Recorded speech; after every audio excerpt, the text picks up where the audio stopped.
भैया यहाँ पे मेरे पास में ना अभी 17 लोग सत्संग सुन रहे हैं, जो कि न्यू जनरेशन के ही हैं। और भैया आपकी जो बातें होती है ना, इन सबको बहुत अच्छी लगती है भैया। लेकिन बच्चे फिर भी तंग करते हैं और सत्संग भी सुन रहे हैं, तंग भी कर रहे हैं, सत्संग भी सुन रहे हैं, लेकिन वो लोग क्या है, सिर्फ अपनी अपनी चलाते हैं।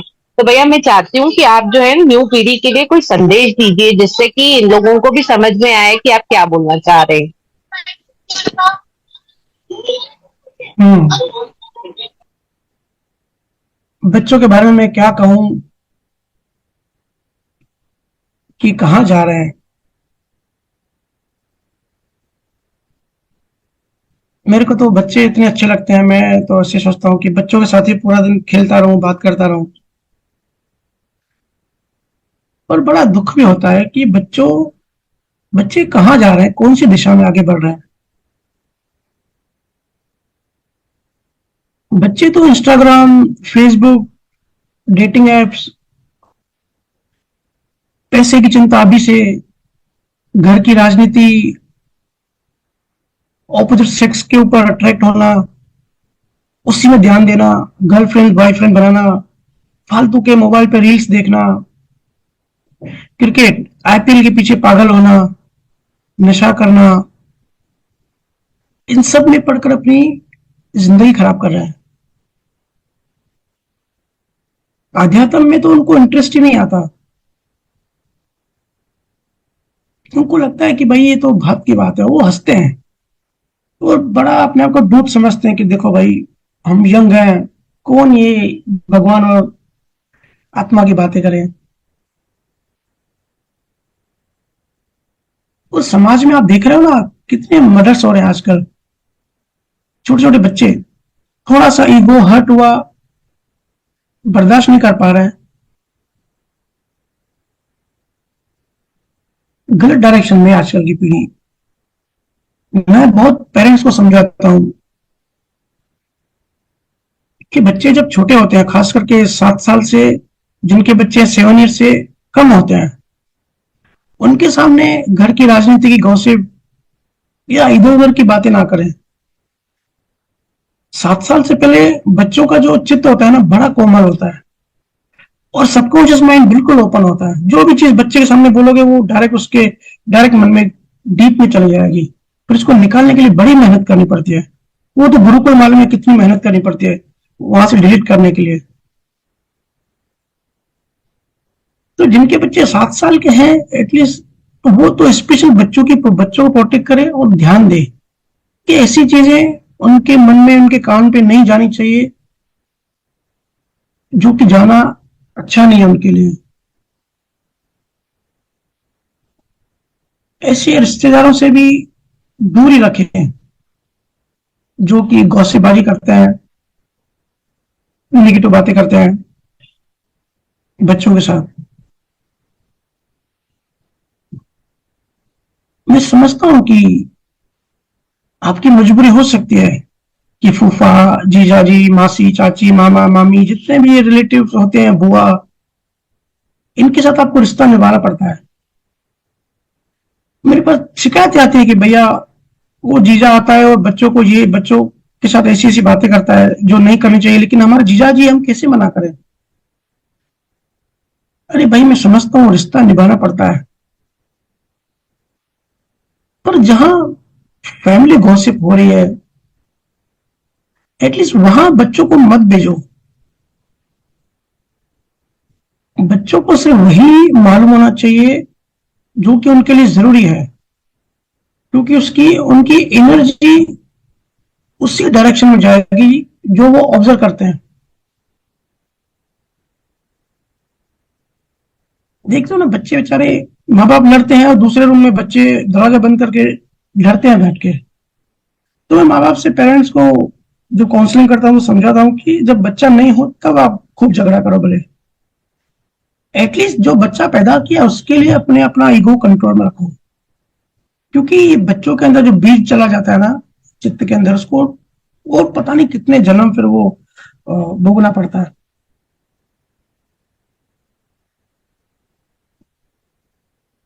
मेरे पास एक छोटे बच्चे को लाए थे, बोले इतनी छोटी उम्र में ये आत्महत्या की बात कर रहा है, जिसको तो मतलब भी नहीं पता होगा। जब मैंने अकेले में बच्चे से बात किया तो बोले माँ बाप लड़ते रहते हैं तो मम्मी ऐसे बोलती रहती है तो मैं सुनता हूँ। मैंने उनको समझाया कि ये तो आप छोटी छोटी चीजों में झगड़ा करते हो, लेकिन बच्चे के अंदर जो बीज चला जाता है ना, और आत्महत्या का संस्कार ऐसे होता है। ठीक है, इस जीवन में अगर कोई आत्महत्या करता है तो वो लिखा हुआ है, लेकिन वो आया कहाँ से? वो संस्कार से आया, पिछले जन्मों के। और पिछले जन्मों के संस्कार से फिर हर जन्म वो आत्महत्या करता है। अब पता है आपको कितना नुकसान कर रहा है बच्चों का? उनके अंदर बात चली गई तो वैसा उनका संस्कार बन जाएगा, और वो वहां से निकालना आसान काम नहीं है। लोग कहते हैं ना कि अगर कोई एक जन्म में आत्महत्या करता है तो 7 जन्म करनी पड़ती है। 7 जन्म तो ऐसे सिंबॉलिक है भाई, जब तक गुरु नहीं मिलता ना तब तक वो आत्महत्या ही करेगा, क्योंकि संस्कार बन गया। वो संस्कार से वही वही वृत्तियां आती है, संस्कार से वही वही कर्म बनते हैं, वही वही विचार, वही वही भाव बनेंगे। तो बच्चों का ध्यान रखो। और मैं बच्चों बच्चों को भी कहाँ उनका इंटरेस्ट है, देखो बच्चों को शिवाजी के बारे में नहीं मालूम है, टॉम क्रूज के बारे में सब पता होगा, शंकराचार्य के बारे में कुछ मालूम नहीं है, पर सलमान खान के बारे में सब पता है कि सलमान खान की शादी क्यों नहीं हो रही है। इसकी बच्चे चिंता करते हैं, ये कोई चिंता का विषय है, जैसे नेशनल इशू हो गया। मीरा को कैसे लोग टॉर्चर करते थे, उसका पति कैसे टॉर्चर करता था, ये सुनकर आंखों में आंसू नहीं आते। धोनी 0 पे आउट हो गया, ये देख के रोने लगते हैं। देखा मैंने उस दिन मैच में कैसे आईपीएल वाले कैसे पागल बना रहे हैं। कोई कभी ध्यान से देखता क्यों नहीं है कि कैसे बिजनेस, कैसे माइंड से खेला जा रहा है। इस तरीके का क्रिकेट मॉडल बनाया जा रहा है कि सब पे मन पे असर हो, और खास करके बच्चे बच्चे कितना पागलपन करते हैं। जैसे वो लड़के रो रही थी, मैं तो देख के हैरान हो रहा था, कौन सी दिशा में बच्चे जा रहे हैं।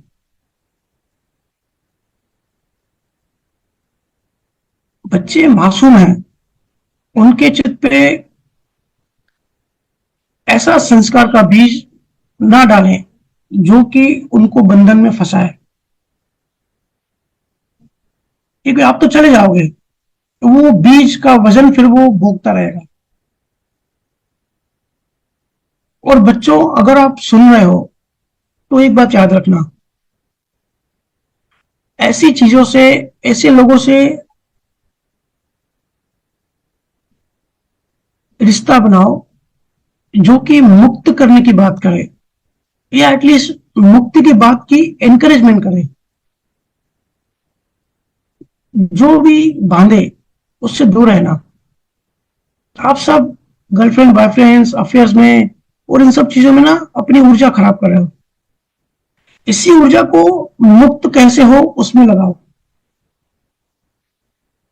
लगभग डेली बच्चों की काउंसलिंग तो मैं तो सेशन लेने के भी 1 साल से सोच ही रहा हूं, पर सही संजोग नहीं मिल रहा है। अब कल ही किसी बच्चे ने मैसेज किया, शायद किशनगढ़ से, पूछा कि मामा समय कहाँ लगाऊं, बहुत सारा समय है, मैं कहाँ लगाऊं। मैंने कहा संतों की बुक्स पढ़ो, या ऑडियो बुक्स जो है ऑडियो बुक्स सुनो, जिससे आपका ज्ञान बढ़े, और रोज भजन सुनने ध्यान करो। अध्यात्म में ज्यादा इंटरेस्ट पैदा करो। अध्यात्म जैसा इंटरेस्टिंग सब्जेक्ट दूसरा सब्जेक्ट ही नहीं है मेरे ख्याल से।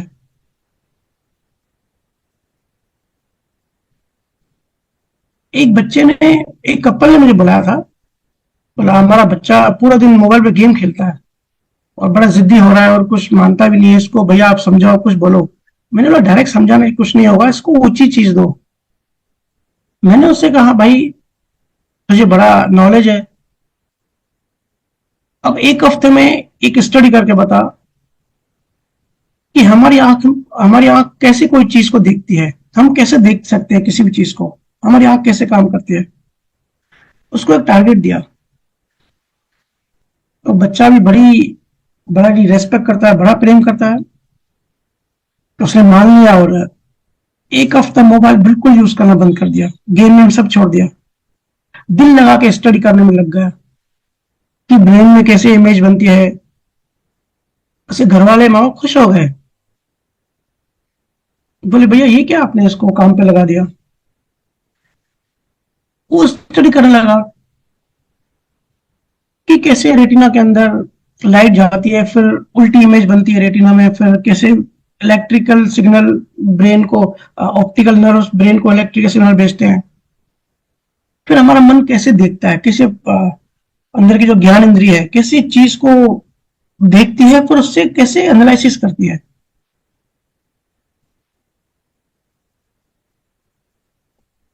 बड़ा इंटरेस्टिंग सब्जेक्ट था। और इसमें अध्यात्म क्या बेनिफिट ये होता है कि जब ये जानोगे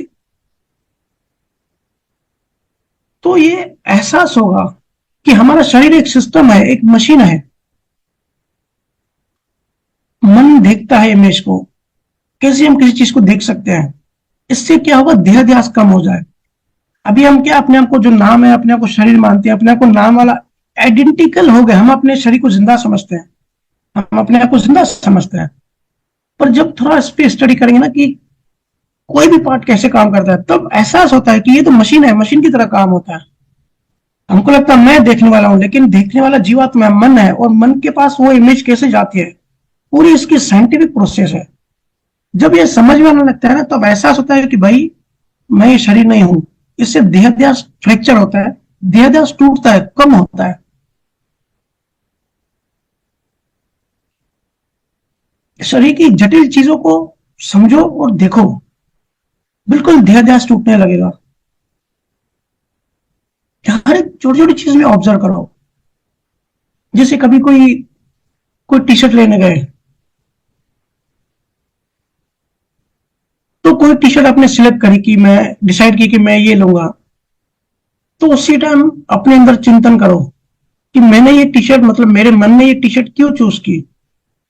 जरूर सबकॉन्शियस में गहराई में कुछ मैसेज होगा कि ये टी शर्ट उसको अच्छी लगती है, या ये डिजाइन, ये कलर उसको अच्छा लगता है, या मैं यहाँ पहनूंगा। कुछ ना कुछ मैसेज होगा सबकॉन्शियसली, जो कॉन्शियसली आपको पता नहीं होगा।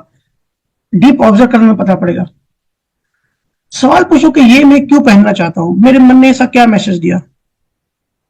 अपना जस्ट अपना इंटेंशन ऑब्जर्व करो कि मेरा इंटेंशन क्या है। ये मैंने टी शर्ट डिसाइड की, इसके पीछे मेरा इंटेंशन क्या है।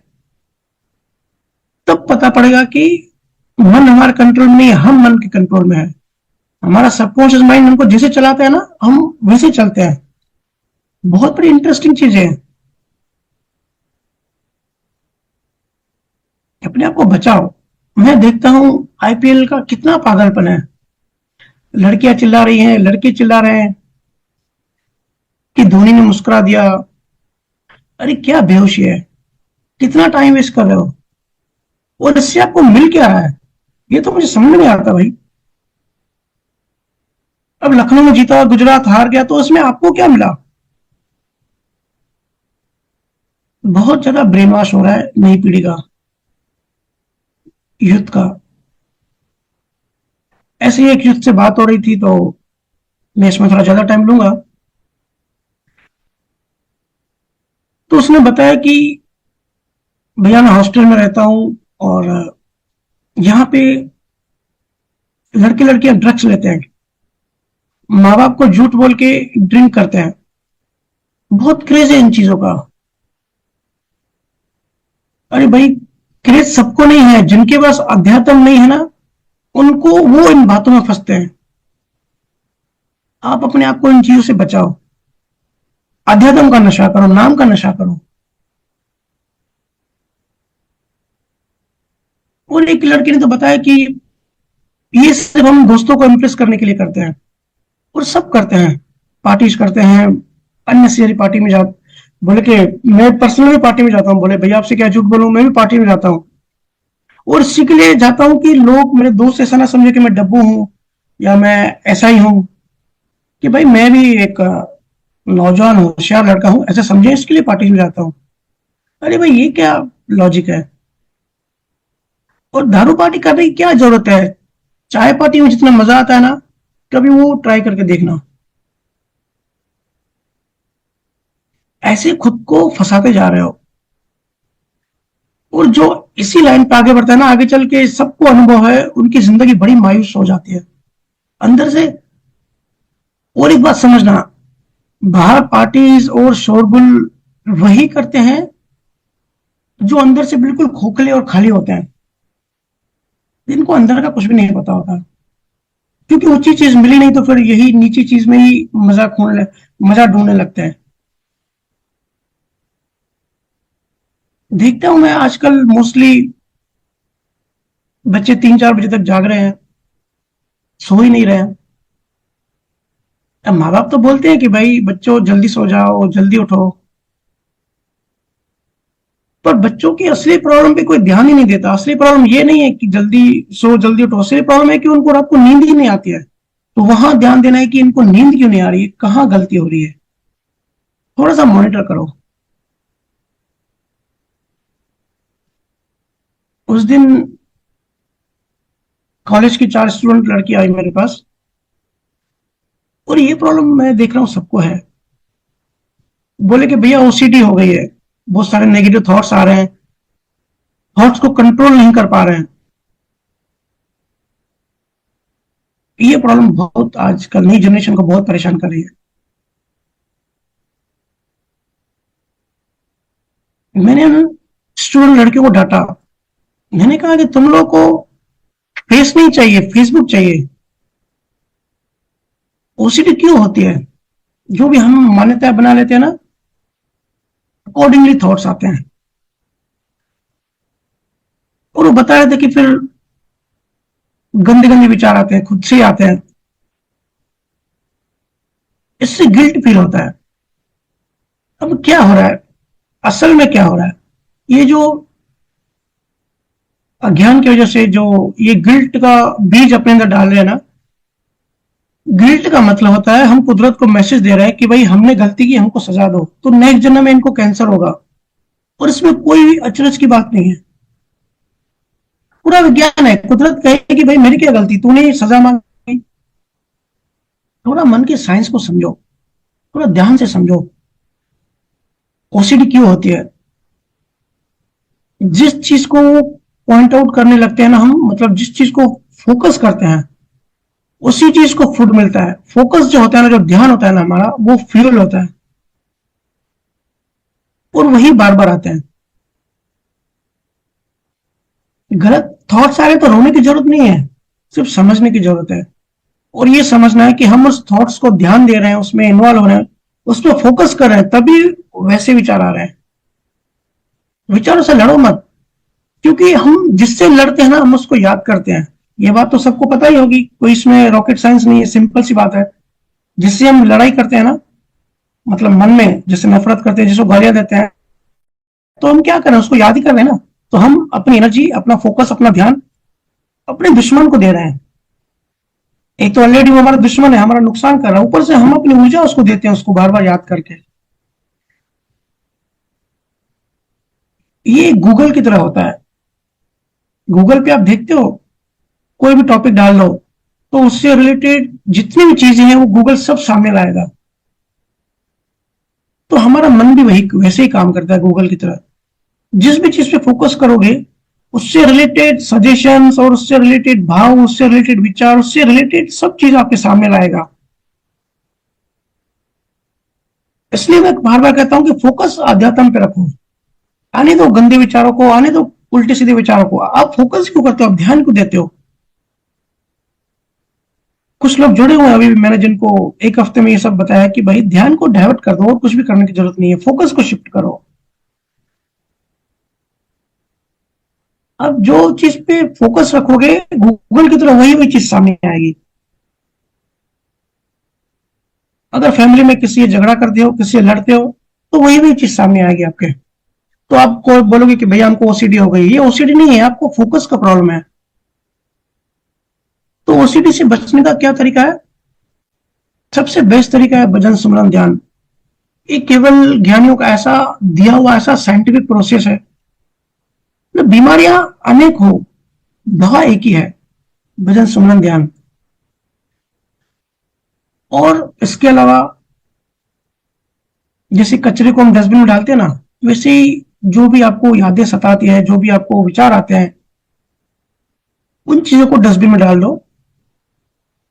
डस्टबिन मतलब अनकॉन्शियस माइंड। तो थोड़ा उसकी बात करते हैं, अब टॉपिक निकला ही है तो, कि कैसे कोई चीज बार बार याद आए तो कैसे उसको डस्टबिन में डालना है। तो बात को जरा समझो। जो भी आप चीज लर्न करते हो ना, अपने इंटेलिजेंट, अपने कॉन्शियस माइंड से लर्न करते हो। ये तो सबको पता ही है, चेतन मन से लर्न करते हो। और जो चीज अनकॉन्शियस में चली जाती है ना, वो हमको याद नहीं रहती। अब हमने कितने सारे जन्म ले लिए, हर जन्म की मेमोरीज, संस्कार हमारे सब अनकॉन्शियस माइंड में पड़ी हुई है, लेकिन हमको याद नहीं आता, क्योंकि ये नियम है। जो भी चीज कॉन्शियस में होगी और सबकॉन्शियस में होगी, वो बार बार याद आएगी, और जो अनकॉन्शियस में होगी वो याद नहीं आएगी। ठीक है। तो किसी भी डॉक्टर के पास अगर जाएंगे, किसी साइकेट्रिक या साइकोलॉजिस्ट के पास जाएंगे, तो वो बताएंगे कि इस चीज को आप अनकॉन्शियस में डाल दो, तो आपको याद नहीं आएगी। लेकिन जो हमारे गुरु ज्ञानी है, जो हमारे संत थे, उन्होंने इसके आगे की बात की कि भाई अनकॉन्शियस से भी डिलीट कर दो। अनकॉन्शियस में है मतलब कभी ना कभी ऊपर उठ के आ सकते हैं। और जिसको हम फोकस करते हैं, जिस भी चीज को हम ध्यान देते हैं ना, वो चीज सबकॉन्शियस में रहती है, वो अनकॉन्शियस में नहीं जाती। और जो चीज सबकॉन्शियस में रहती है, सबकॉन्शियस मन के लेवल पे, वो चीज बार बार याद आएगी, बार बार ऑटो मोड पे अपने आप आपके पास आएगी। तो ये जो ओसीडी एक्चुअली आप कहते हो ना कि बार बार थॉट्स आ रहे हैं, परेशान हो गए, पढ़ाई नहीं कर सकते, तो ये इसकी वजह से होता है, क्योंकि आप उस पर फोकस करते हो, फिर वो चीज अनकॉन्शियस में नहीं जाती, सबकॉन्शियस में आती है, फिर इससे हमारे ब्रेन में न्यूरो पैटर्न बन जाता है, और वही पैटर्न, वही हम रिपीट रिपीट रिपीट करते रहते हैं, और एक जाल में फंस जाते हैं। अगर नेगेटिव थॉट्स की प्रैक्टिस करते रहते हैं, तो वो अनकॉन्शियस में नहीं जाएगा, वो जाएगा सबकॉन्शियस में। तो बार बार हम रिकॉल करते हैं, बार बार रिकॉल होता है, तो बार बार हमारे सामने आता है। इसलिए अध्यात्म सतगुरुजन कहते हैं कि फोकस को शिफ्ट करो, फोकस को अध्यात्म में लगाओ। और अध्यात्म का मतलब क्या है? मुक्ति। सब छोड़ते जाओ, सब मुक्त होते जाओ। और छोड़ने का मतलब है राग द्वेष और ये जितनी भी चीजें संसारी हमको परेशान करती है ना, उसने मेरा अपमान किया, वो मेरा इतना पैसा खा गया, जब इन चीजों पे हम ध्यान हटा देते हैं ना, तो ये चीजें धीरे धीरे हम बोलने लगते हैं, क्योंकि वो अनकॉन्शियस में गड्ढे में जाके पड़ जाती हैं। और जब भजन सुनना ध्यान से करते हैं, जब नियत से जागृत होता है, तब हमारा अनकॉन्शियस भी फिर साफ हो जाता है। इसलिए संजन कहते हैं कि आप सिर्फ मुक्ति के मार्ग पे आगे चलने की कोशिश करो। ये संसार जो है ना, अपने आप अनकॉन्शियस में जाता जाएगा। ये चीजें आपको याद भी नहीं रहेगी, और आप सबको, आप में से बहुत जीवों के ऐसे अनुभव भी है कि 5-7 साल 10 साल पुरानी चीज अभी हमको याद नहीं है। पता है ना, आप ही बताते हो ना कि कितनी कोशिश करनी पड़ती है याद करने की।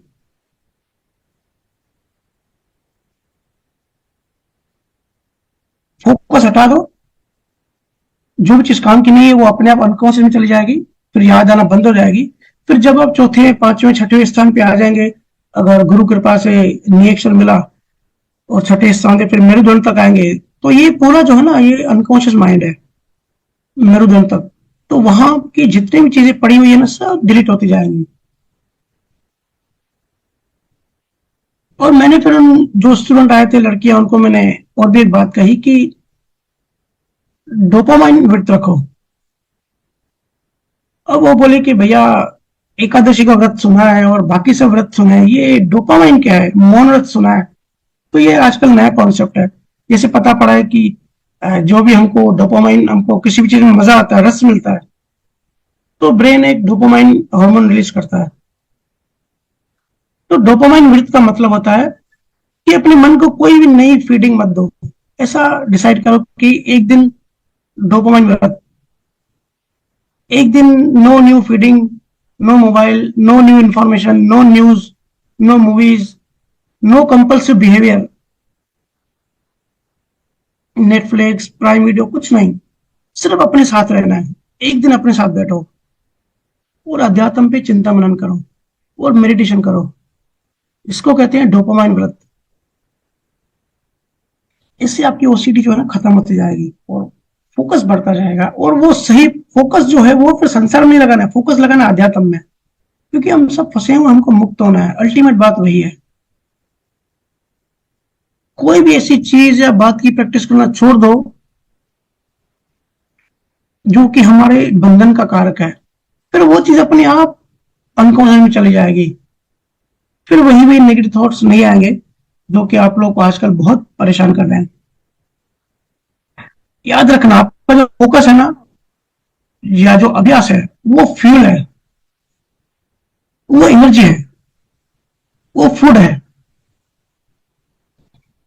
तो जीवन जीने का ढंग बदलो और समझो, जिंदगी कभी परफेक्ट नहीं होती, बट बेटर करने का मौका सबके पास होता है।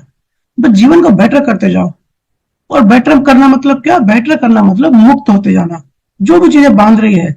आज चलो आपको कोई लड़की या लड़का अच्छा लगता है, तो वो प्रेम नहीं है, क्योंकि आप जिद में उसको पाना चाहते हो। तो जिस भी चीज को हम पाना चाहते हैं ना, वो मोह होता है, वो ईगो होता है।